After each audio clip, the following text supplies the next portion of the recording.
Quisiera comentar, aunque brevemente, la figura del profeta Amós, que estos días estamos leyendo de su profecía, de su libro, pero no es mucho libro, es una profecía. Es de los profetas del Antiguo Testamento que escriben, es probablemente el más antiguo, uno de los más antiguos. Sabemos por las fechas del terremoto que él comenta en el primer capítulo, que estaba escribiendo alrededor del año 732 a.C., 10 años antes de la invasión asiria y la exportación de Israel al reino asirio. Pero lo que quería comentar es cómo es un profeta de verdad. Porque el profeta de verdad dice las verdades dolorosas y que no quiere, el pobrecito nunca quiere ser el que tiene que decirlo. Si yo no soy un profeta, yo no soy hijo de profetas, yo es que estoy allí cuidando de mis sicomoros o mis higueras, no sé, era un agricultor, el Señor me ha llamado y aquí estoy y tengo que decir lo que me ha dicho.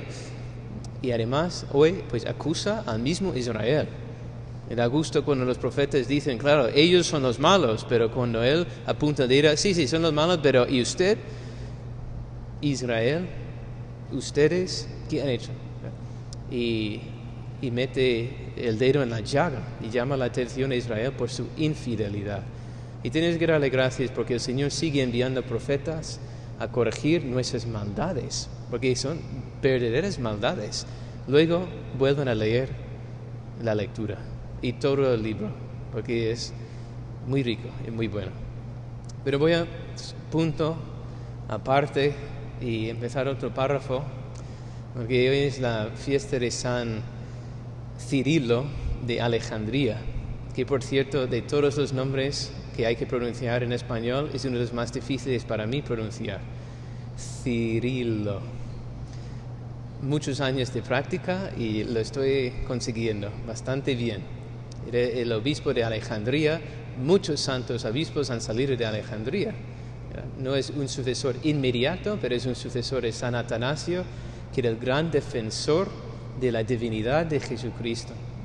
Y la historia va que el otro obispo de Constantinopla empezaba a decir que ¿qué es esto? La gente en las fiestas, como lo más natural del mundo, ¿verdad? Cuando sacaban a la Virgen en procesión, las cofradías, ¡viva la Madre de Dios! Y el obispo dijo, ¿qué es eso de Madre de Dios? Que no es la Madre de Dios, es la Madre de Cristo. Y la gente empezaba a rascar las vestiduras, ¿verdad? ¿Cómo que no es la Madre de Dios?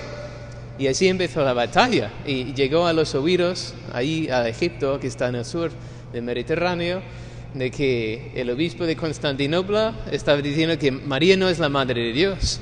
¿Ya?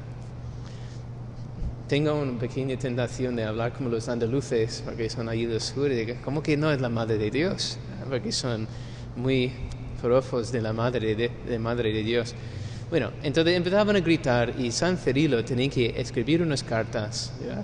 Y llamar la atención al pobre Nestorio, el obispo de Constantinopla, que se había equivocado.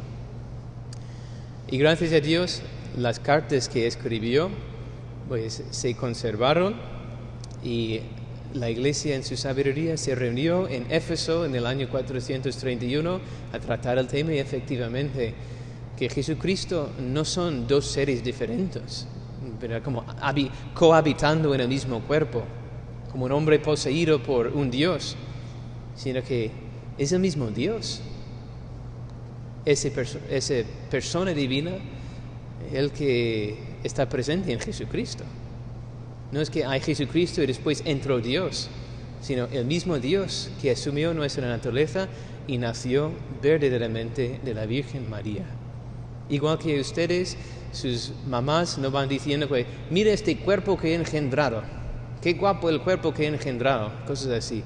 Es que no, esto es mi hijo, aunque ella no engendró el alma, ¿ya? La persona, pero es la madre de la persona. Pues María es la madre de Jesucristo, Jesucristo es Dios, un poco de lógica, Jesucristo, ella es la Madre de Dios. Y es una victoria, es doctrinal y dogmática. María, Madre de Dios, se celebra el 1 de enero. Y a manera de reflexión espiritual, como además hoy es la fiesta de la Virgen del Perpetuo Socorro, pues comprender que el hecho de que es la Madre de Dios, pues no es una cosa accidental.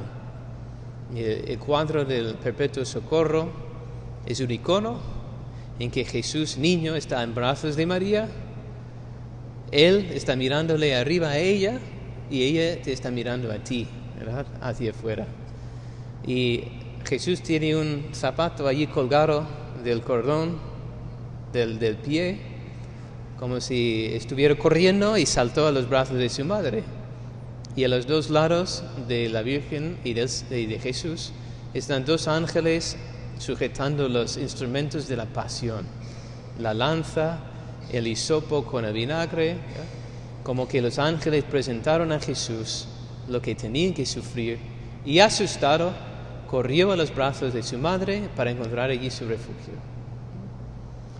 Y te preguntas, pero el mismo Jesús que tenía que morir, ¿quién le iba a consolarle a él? ¿Dónde iba a encontrar él su consuelo y su refugio? Pues mire, en su madre. Es un icono precioso y muy profundo, porque nos enseña que hasta el mismo Jesús, tal vez no en el momento de la pasión, cuando extendió los brazos, pero Jesús también se asustaba. ¿Y dónde encontraba su refugio? En el corazón de su madre, en el regazo de su madre. Y si no hay un ejemplo a que nosotros podamos seguir más de cerca, pues yo no sé qué proponerles. En los sufrimientos, cuando estamos asustados por todo lo que el Señor nos pide, no tenemos dónde refugiarnos, sino en el corazón de la Virgen María, la Madre de Dios y Madre mía. Y ese es el modo de reflexión espiritual. Y para concluir un poco la homilía, porque yo sé, mire, estoy ya 7 minutos, aquí 10 máximo. La reflexión personal, que hoy también para mí es un aniversario. Hoy hace 7 años fui ordenado diácono por primera vez en mi vida. He tenido en ese momento un compromiso de por vida con la Iglesia y con la Virgen María, ¿verdad? Porque profesé públicamente delante del obispo perpetuamente una promesa de castidad y de ser fiel a la ordenación que recibí. Y por una parte, providencial, porque 2 días antes hice mi examen final de teología.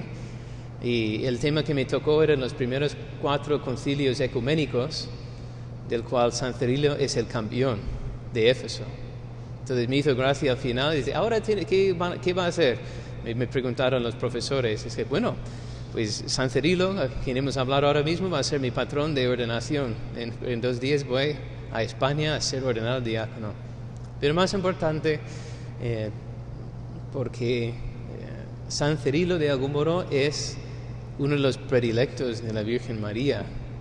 Y no sé si hay muchos santos en la Iglesia que han podido defender en primera persona, con sus palabras, también con sus sufrimientos, que María es Madre de Dios. Espíritu Santo. Que María, o sea, Él es un defensor directo de la Virgen María. Y yo creo que ella se complace mucho en San Cirilo. Es como uno de sus hijos predilectos que ella escogió desde allá arriba para pertenecerle especialmente a Él y para luchar por ella. Y yo fui ordenado diácono en ese día y experimento lo mismo, ¿no? Que de algún modo la Virgen María me ha escogido y que estoy muy agradecido de pertenecerle a ella y saber que ella también pues sigue escogiendo y tiene predilectos y que tenemos hermanos mayores que ya han vivido lo que es la defensa del honor de nuestra Madre en todos sus privilegios, que si nosotros no sabemos cómo imitar, pues mirar a los santos que han ido delante. Sí, por eso estoy celebrando la misa de San Cirilo y no de la Virgen del Perpetuo Socorro, porque yo creo que ella está contento con su Hijo y quiere que nosotros también le amemos a Él como Él la amó a ella tanto. Así que vamos a seguir celebrando la Eucaristía en acción de gracias por el don de la Iglesia, por el don de los santos, por el don del sentido común y sentido sobrenatural del pueblo de Dios, que no tiene que reunirse en millones y millones de reuniones y conferencias para pensar qué vamos a creer, sino que siente, que brote del corazón. María es Madre de Dios, y me da igual si lo dice un obispo y de Constantinopla y todo, y se puede equivocar, pero chilla en mi corazón decir que María no es Madre de Dios. Pues mira, ese sentido común de los fieles es un don del Espíritu Santo, y a través de ese sentido de los fieles, pues también la Virgen va escogiendo personas particulares para glorificar la obra de Dios en ella. Pues qué maravilla. Con esta Eucaristía le damos gracias al Señor por su grandeza, la grandeza de sus obras, y porque nos ha dado su Madre. La Madre de Dios también es Madre nuestra. Amén.